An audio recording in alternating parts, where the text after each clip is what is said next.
হয়ে এখানে শত সংঘাতের মধ্যে এই কাফেলায় এসে দাঁড়িয়েছি। আমরা বদর থেকে উহুদ হয়ে এখানে শত সংঘাতের মধ্যে এই কাফেলায় এসে দাঁড়িয়েছি। কে প্রশ্ন করে আমরা কোথায় যাব? আমরা তো বলেছি আমাদের যাত্রা অনন্তকালের।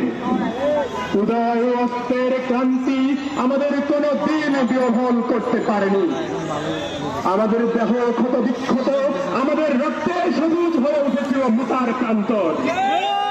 পৃথিবীতে যত গোলাপ ফোটে তার লাল বর্ণ আমাদের রক্ত, তার সুগন্ধ আমাদের নিঃশ্বাস বায়ু।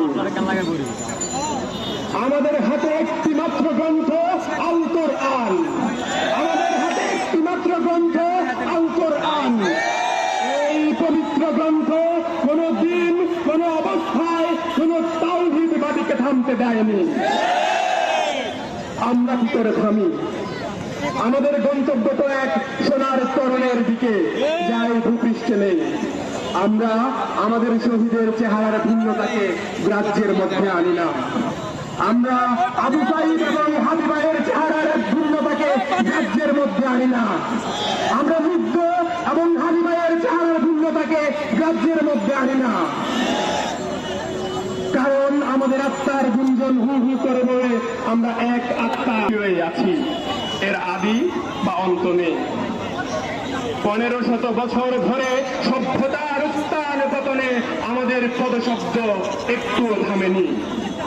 আমাদের কত সাথীকে আমরা ওই ভূপৃষ্ঠের কর্মে আগামী উষার উদয়কালের নরম আলুর ঝলকানি আমাদের মিছিল ভয় ও ধ্বংসের মধ্যে বিশ্রাম নেয়নি। আমাদের কোন অবস্থায় কোন তাওহীদবাদীকে থামতে দেয়নি। আমরা কি থেমে যাব?